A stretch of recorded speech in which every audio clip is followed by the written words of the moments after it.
Hey, what time do you think it is? Looking at the clock, it's only 5:30. What time? It's only 5:30. What's the matter, getting up so early in the morning? I answered groggily, but Justin continued relentlessly. What do you mean only 5:30? It's common sense for a wife to wake up earlier than her husband, get ready, and have breakfast prepared. Hearing Justin rant like this so early in the morning left me in disbelief. What era is he talking about? It sounded like a line from a mean mother-in-law in an old drama. Since marrying him, we had separate baths and bedrooms, with no intimate relations at all. Then one day, he collapsed at work and had to be rushed to the hospital for emergency surgery. As I waited outside the operating room, I heard a young doctor scream. Yikes! What on earth is this? Through this surgery, I would come to discover a surprising secret about him. And also how tough my situation really was. Realizing that I couldn't go on like this, I decided to regain my true self with the help of someone. My name is Susan, a 42-year-old housewife helping with the family business. I used to work in a hospital as a nursing assistant before I got married. I enjoyed my job well enough, but among my friends, I was the only one not married. Both my parents had passed away, leaving me feeling all alone at home, and I was in a hurry to get married. Then, one fateful day. Sitting alone in a bar, a man approached me. Excuse me, may I sit here? The man who spoke to me was my current husband, Justin Miller. He was 3 years older than me and ran a small manufacturing company on his own. As we talked, it seemed he was also single without a partner, just like me. As we shared our stories, we hit it off. 2 single adults. I was hoping for a somewhat romantic night, but we ended up making plans to meet again soon and called it an early night. After that, our dating started naturally, and we went out once a week. Dates with him, who is quiet and faithful, were just calm conversations in cafes and parks. However, I gradually found myself drawn to his seemingly kind nature. Then, on our 3rd date. Considering our age, it wouldn't make sense to keep dating aimlessly, right? Seeing him fidget as he spoke, I was slightly hopeful. Do you mean? Yes, I know it's only been a month since we started dating, but we're both of similar age, so, would you consider marrying me? Is that okay? It was certainly an unusual proposal. But I was in a hurry to get married, and I thought he was a good person, so I quickly responded. Yes, I'd be happy to. As soon as I agreed, his face lit up with joy. Since neither of us had parents, we decided to obtain marriage license and have a small wedding ceremony of only us. Upon getting married, I quit my job to help with his company. And so, my married life with him began. But it also marked the start of days filled with suffering. We had no physical relationship from the time we met until we got married. I thought he was just a serious person who wouldn't casually enter into relationships with women. I believed that once we got married, we would naturally enjoy a married life. But that belief was. But on the very first day of our marriage, he set some unexpected rules. I'll sleep in the bedroom, so Susan, please sleep in a different room. Also, I often come home late because of work. So please take your shower first. Surprised by his statement, I couldn't help but respond with a tone of disbelief. Eh? You mean we're going to sleep separately? Even though we're newlyweds. Even when I asked, he just nonchalantly insisted on his point of view. I can't sleep well when I'm in the same room with someone else. And the bathroom is too small for us to share, isn't it? Despite my frustration with his reasoning, I didn't want to start an argument on the first day, so I didn't say anything more. The next morning, I was startled awake by a loud voice before my 6 a.m. alarm. Hey! What time do you think it is? Looking at the clock, it's only 5:30. What time? It's only 5:30. What's the matter, getting up so early in the morning? I answered groggily, but Justin continued relentlessly. What do you mean only 5:30? It's common sense for a wife to wake up earlier than her husband, get ready, and have breakfast prepared. Hearing him rant like this so early in the morning left me in disbelief. What era is he talking about?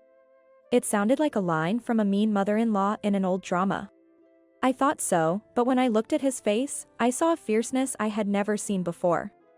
Feeling that it was not wise to contradict him, I immediately got dressed and started preparing the meal.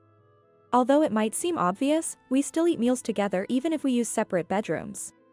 As we sat opposite each other eating breakfast, something caught my attention.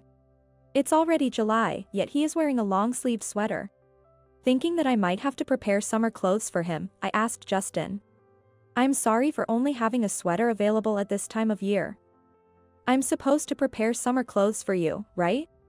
At my question, he seemed to choke on his food, coughing and sputtering as he replied. Ahem, ahem. No, I dress like this all year round, I don't need summer clothes. See? I'm sensitive to the cold. You know how it gets chilly with the air conditioning this time of year. If he really dislikes the cold, that makes sense. Still, there was no need for him to panic like that. His unnatural behavior left me unsure of how to respond. Since then, I've been going to the office in the morning to help with the business. But he tells me to go home early evening to prepare dinner, so I return home early. He was not only particular about meals but also about cleaning and laundry, leaving me with no time to relax even when I came home early. I cleaned every corner of the house and neatly folded and put away the laundry. Preparing dinner and taking a shower before he returned became my daily routine after getting married. He was the type of husband who adhered to old-fashioned roles, not lifting a finger at home. I understood he was busy as a business owner, but I wished he would help out with the household chores a bit. I thought so, but saying anything that might upset him could lead to another outburst. While making dinner, I suddenly wondered. What did I get married for? Since our bedrooms are separate, we have no intimate relations at all. At this rate, despite being married, I don't feel happy at all. Far from being happy, I might be losing sight of who I really am. Thinking this, I suddenly felt overwhelmed and tears began to flow endlessly. As I sat there crying alone, around 5 p.m. my phone rang. It was a female employee from our company. Oh, Mrs. Miller, it's terrible. Mr. Miller suddenly collapsed. We've called an ambulance, so please head to the hospital right away. Hearing this, I was lost for words. Sensing my state, the employee calmly told me the name of the hospital. Trying to calm myself, I thanked the employee and immediately called a taxi. At the hospital, I gave my name at the reception and was guided to the treatment room where he was. I was told to wait outside, so I sat down on a chair in front of the door.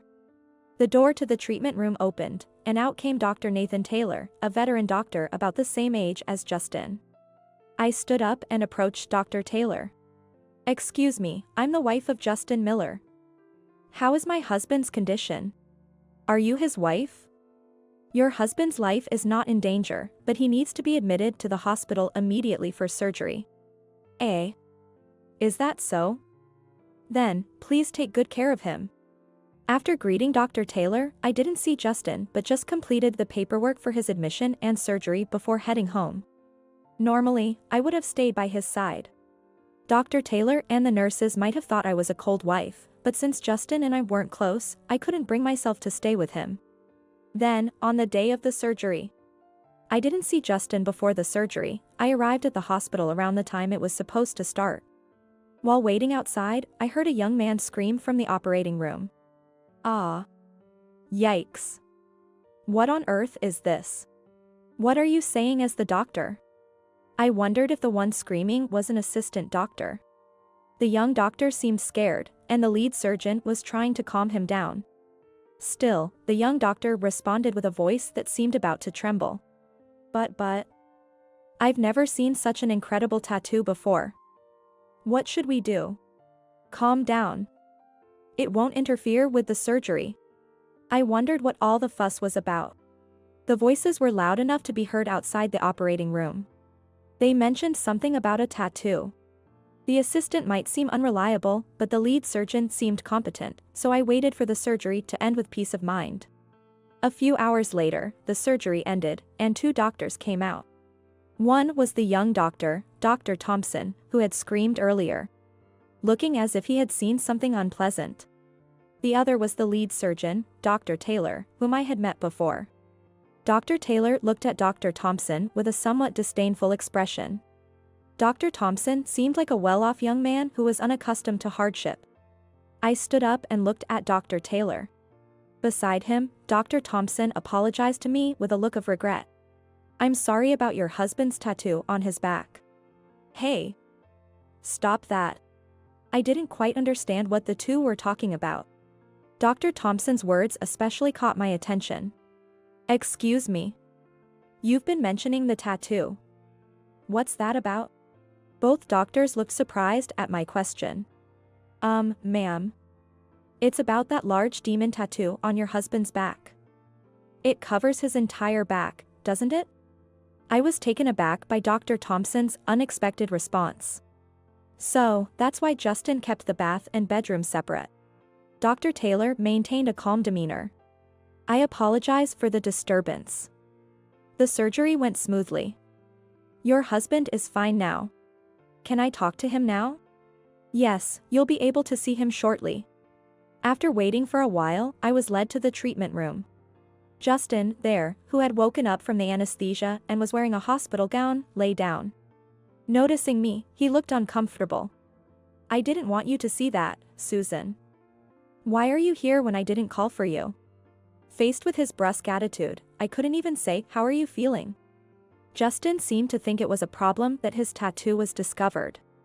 Though the demon on his back was not visible, the tattoo around his shoulder was clearly visible through the hospital gown. Still, I wondered why he thought he could keep such a large tattoo hidden forever.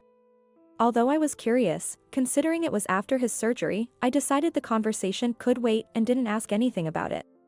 Justin remained sullen, turning away. Dr. Thompson looked at us alternately with curiosity, asking me, aren't you going to say something to your husband? I didn't know what to say at such a moment. Then, Justin spoke up. Susan, if you have no business here, then just leave. What? Not what? Standing there looking glum, it's like a viewing and I hate it. If you understand, then please go home. Dr. Thompson frowned and tilted his head at Justin's manner of speaking. He must be wondering if we are really a couple. Right. It seems pointless to stay, so I'll be going. In the end, I left the hospital as he had demanded. Unable to bring myself to go straight home, I dined out. As I was walking out of the restaurant, a man called out to me from behind. Susan. Turning around, I saw Dr. Taylor, the attending physician who had helped us earlier. Dressed in a suit, he seemed to be on his way home from work. Ah, thank you for earlier. I tried to thank Dr. Taylor, but he started speaking as if to cut me off. I was wondering how Justin could have such a nice wife. But it seems there's some complication? From his tone, it seemed he had known Justin for some time. What do you mean? Oh, sorry for being so direct. It just seemed odd to me that a wife wouldn't stay by his side when he's been rushed to the hospital from his workplace. I'm sorry for causing any inconvenience to the hospital staff. I apologized, thinking I might have inconvenienced the hospital. However, he shook his head and replied.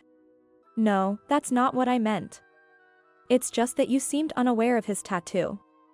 That caught my attention. Dr. Taylor seemed to know something about Justin's tattoo. Curious, I asked him for more details. Dr. Taylor shared that he and Justin had been classmates in middle school. Justin was quite the troublemaker back then, often riding around with his biker gang. And rarely attending school. To intimidate others, he got a large demon tattoo on his back around that time. Dr. Taylor, who was the student council president then, couldn't stand such delinquency among his peers. We were in the same class in our first year. We weren't particularly close, but Justin wasn't always a bad guy. Dr. Taylor wanted to reform Justin and, with great determination, he ventured into the territory of the delinquent group Justin was part of. Desperately trying to convince him to change his ways. Justin, please leave this group and come to school. Despite his desperate plea in front of the delinquents, Dr. Taylor was badly treated by Justin's friends. However, his efforts seemed to have had some effect, as Justin started attending school again and later went on to a correspondence high school. I was astonished to learn about Justin's past. Justin doesn't seem to remember me anymore.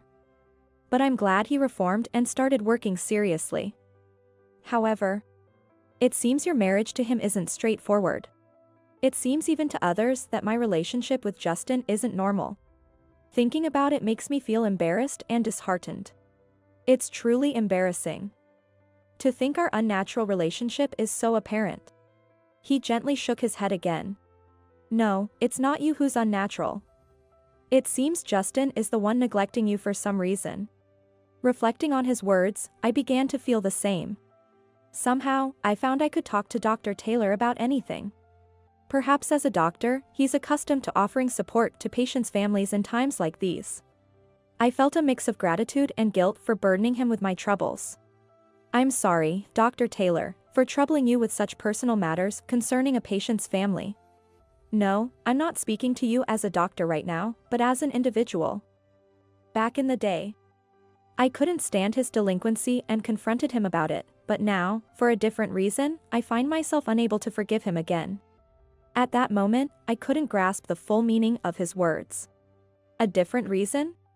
When I asked, he showed a shy smile. Well, that aside, if you ever find yourself confused about Justin, please feel free to consult me. I might be able to help in some way. Talking to the empathetic Dr. Taylor made me feel like I could share anything with him. He knew a lot about Justin's past. So, sharing my current situation might help find a way to resolve my troubles. With that thought, I detailed to Dr. Taylor everything from when I met Justin up to the present. He listened intently, his brows furrowed in a stern expression. Something's off. What was he thinking when he got involved with you? I don't really understand his feelings either. As I responded, tears started to well up in my eyes. Talking to someone made me realize how dissatisfied I am with the way I'm living now. I understand. Just leave it to me for now. I felt guilty for troubling someone with my personal issues. Yet, his kindness made me feel relieved and filled my heart with warmth. I decided to resolve the ambiguous relationship with Justin, with Dr. Taylor's help. The next morning, I visited Justin's hospital room. Dr. Taylor had informed me that Justin's post-operative recovery was stable, so I wanted to talk to him. However, even when I arrived, Justin kept looking out the window, refusing to meet my eyes. Still wanting to clarify the truth, I didn't hesitate to question him. Why did you keep silent all this time?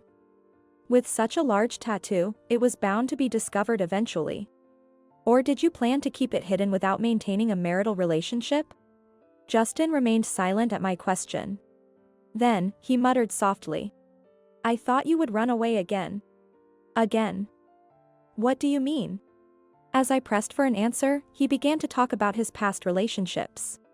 According to him, every time he got involved with someone and they saw his tattoo, they would break up with him.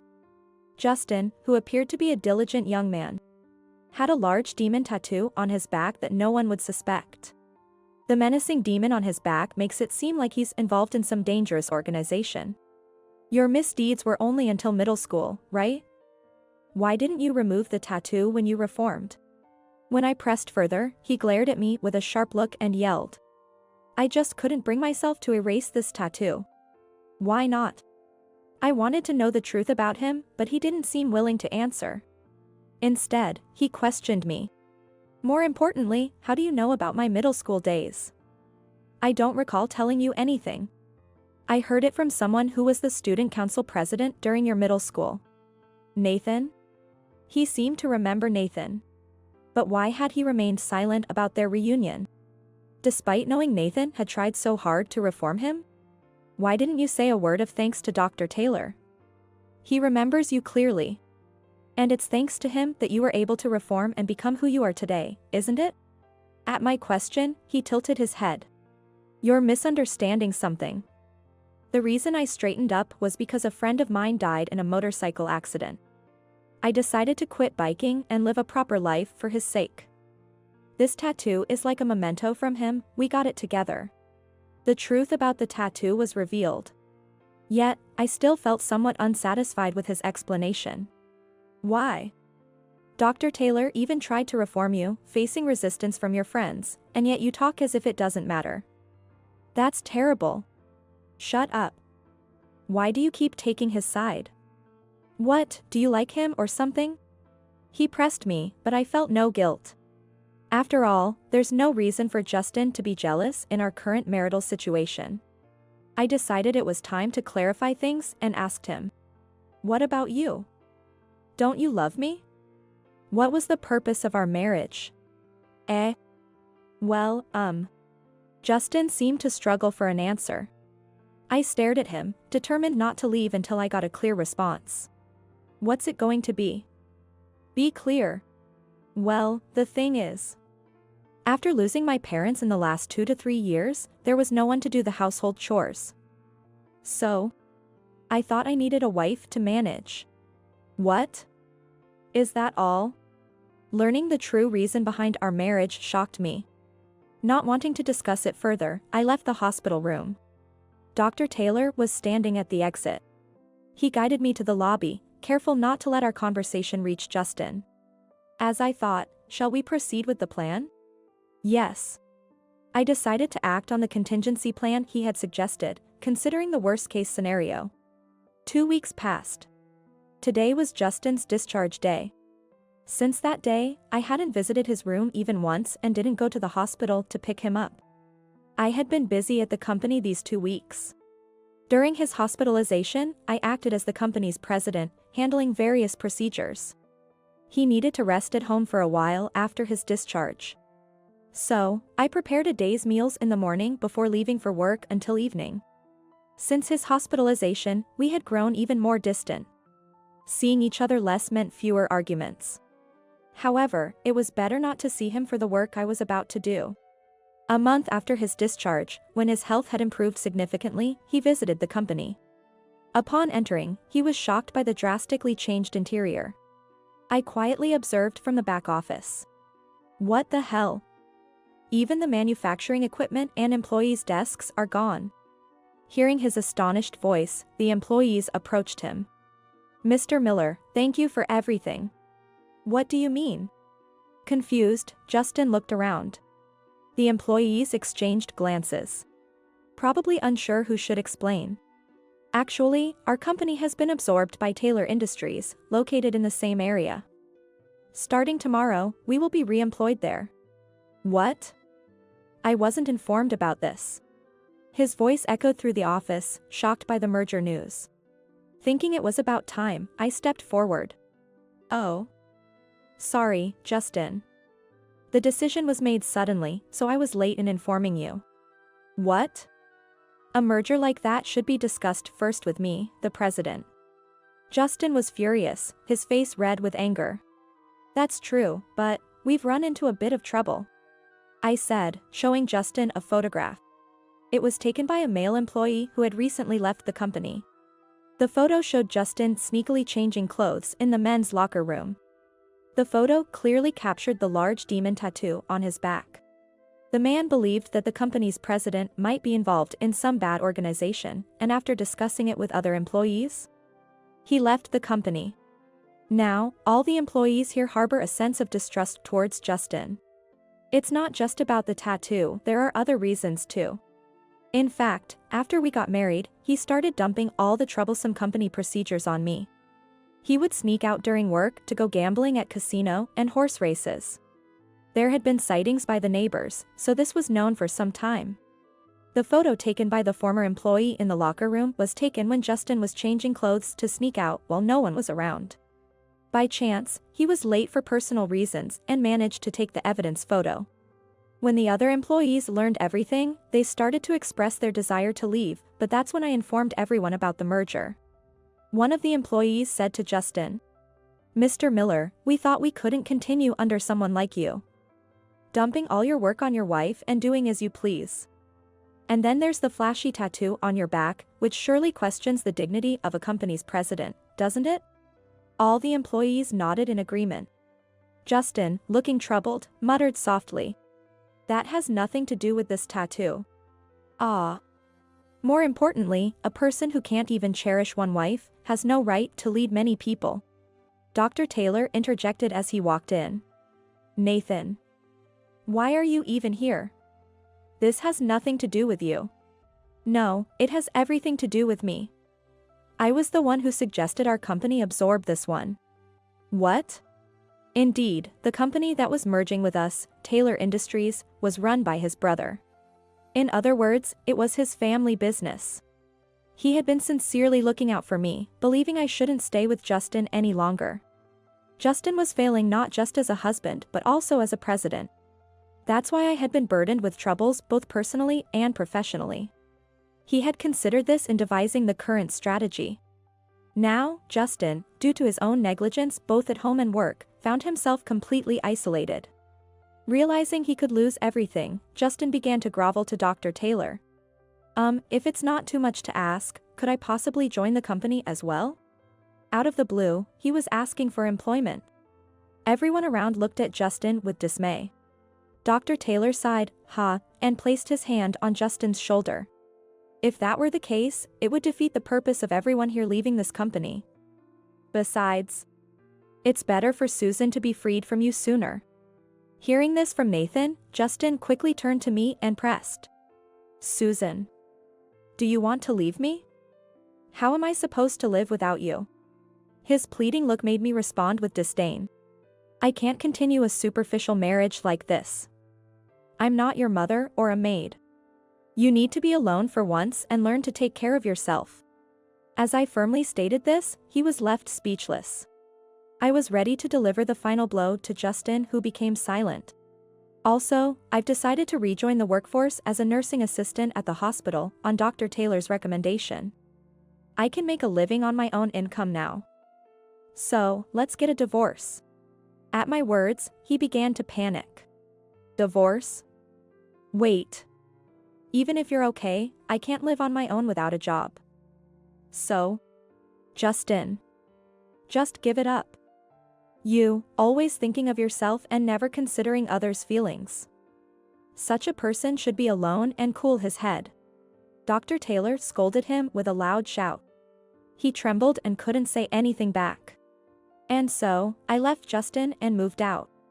I started working as a nursing assistant while living in the hospital's staff dormitory for a while. The dormitory was filled with young nursing students, and I felt a bit out of place being over 40. But finally free from a distressing life, I felt refreshed. From now on, I'm determined to work hard and live independently. Even after the divorce, Justin continues to live alone in his original home. After the company was absorbed and merged with Taylor Industries, all the employees transferred there. The site of his former company is now vacant land. Although unemployed, he still owns his home, so there's no worry about rent. Or so it should have been. Lately, passing by his house on my way to work, I hear loud voices of men and women almost every day. No matter how late at night I pass by, I still hear loud voices, so I ask the neighbors about it.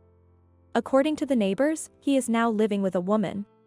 Perhaps because he said he couldn't live alone, he quickly found someone. But she is complaining about him to the neighbors. When asked what the complaints were, it was as I expected. With no income and unwilling to do any household chores, Justin, as always, leaves all the cooking, cleaning, and laundry to his partner. It seems they argue daily as his partner vents her frustrations at him. At worst, they throw things at each other, and the sound of breaking glass echoes throughout the neighborhood. Perhaps, the tattoo he initially hid was also discovered, adding to the complaints against him. It seems that a man like Justin never learns, no matter who he's with. The neighbors seem to be troubled by the noise from his house every day, well into the night. But after a while, someone apparently reported the noise disturbance to the police, and he was ordered to leave. I heard from the neighbors that they broke up at the same time as the eviction. Incidentally, I often see him wrapped in cardboard at the park, seemingly still without a job. Being homeless probably makes it even harder for him to find a new job. If I ever get approached by him, I plan to ignore him and walk away. But I probably won't have to worry about that anymore. After completing my training, I was given a significant salary increase as a nursing assistant at the hospital by assessment of my work performance.